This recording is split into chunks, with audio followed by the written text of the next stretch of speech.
Hello friends, welcome to Air Force Aspirants YouTube channel. Today's topic is work मतलब कार्य।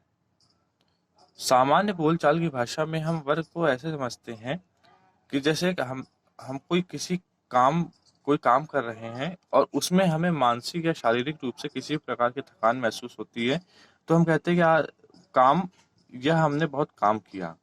परंतु भौतिक की भाषा में वर्क का मतलब बिल्कुल अलग है। भौतिक की भाषा में हम कार्य को ऐसे समझते हैं कि भौतिक विज्ञान में कार्य होना तभी माना जाता है जब कोई आरोपित बल अपने क्रिया बिंदु को बल की ही दिशा में विस्थापित कर दे। भौतिक की भाषा में कार्य का मतलब ये है कि जैसे मान लीजिए कि आपने किसी दीवार को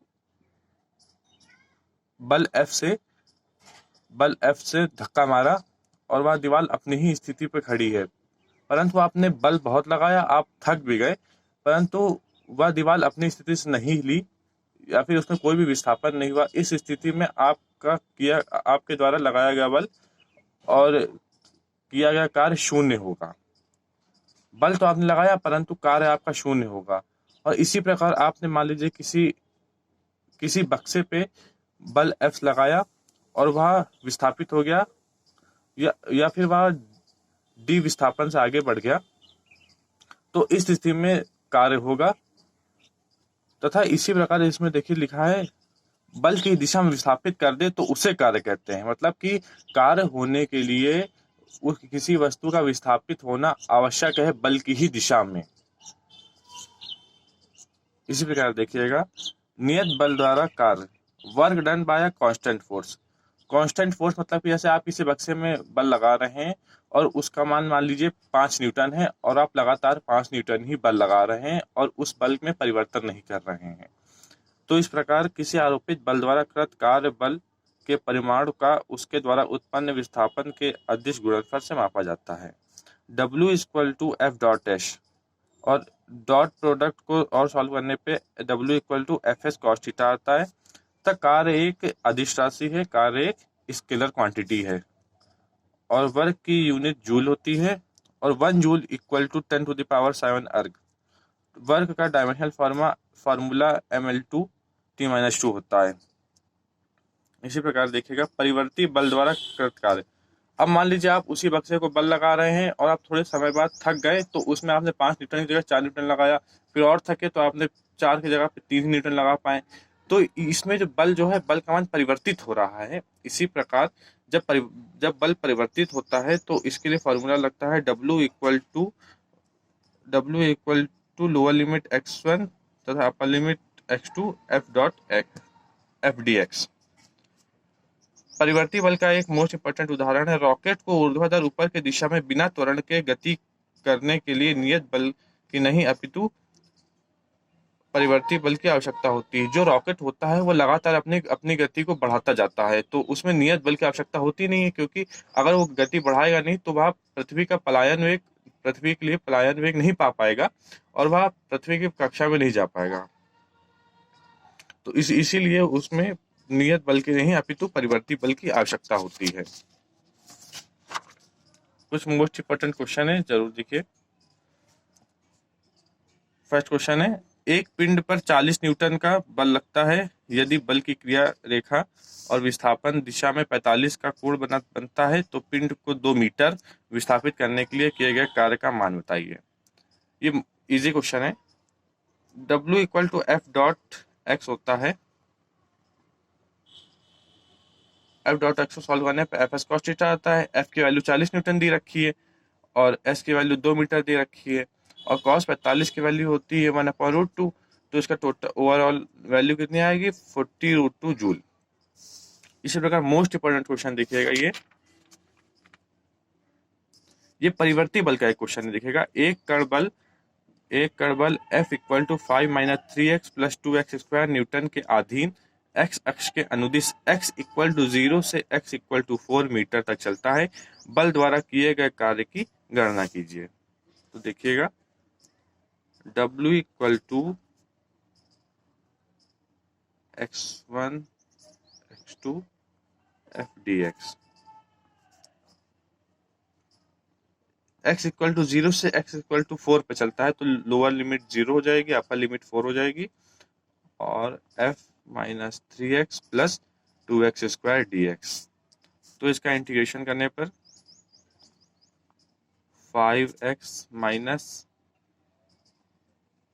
3x square by 2 plus 2x cube by 3, 0 to 4, 5 into 4 minus 3 into 4 का स्क्वायर, 16 हो जाएगा, 3 into 16 upon 2 plus 2 into 4 into 16, हमने 4 क्यूब को 4 इंटू 16 लिख लिया यहाँ पे, अपॉन 3।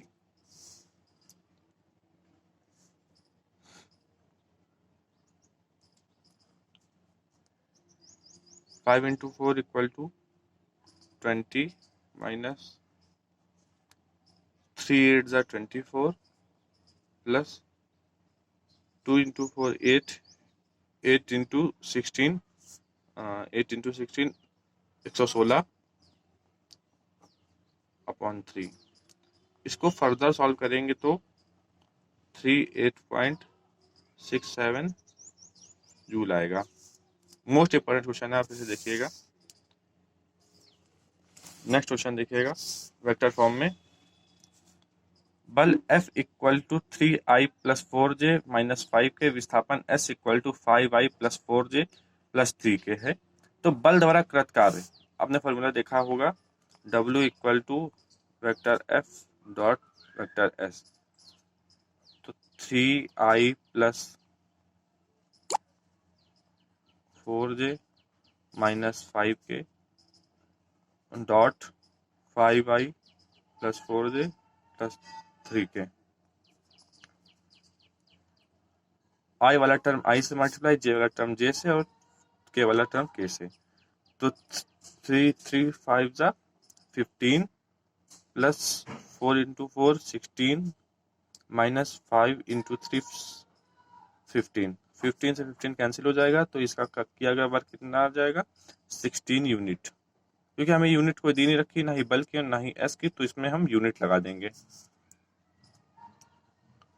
और नेक्स्ट क्या है इसमें, एफ तथा एक्स के बीच कोण, W equal to f s cos theta होता है,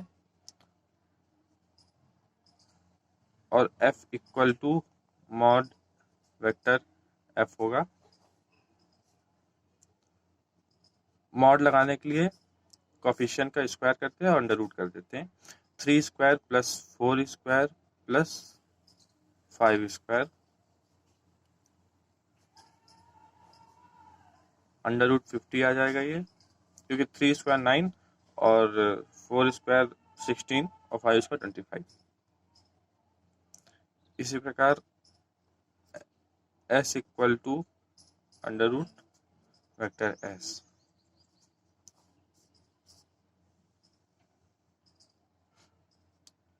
five square plus 4 square plus 3, देखिए सेम डिजिट है तो इसका भी वैल्यू अंडर रूट 50 आ जाएगी। तो इसमें ये वैल्यू पुट कर देंगे, under root 50 into under root 50 cos theta, theta की वैल्यू में फाइंड करनी है, और W की वैल्यू कितनी है, 16। ये अंडर रूट 50 अंडर रूट से कैंसिल हो जाएगा,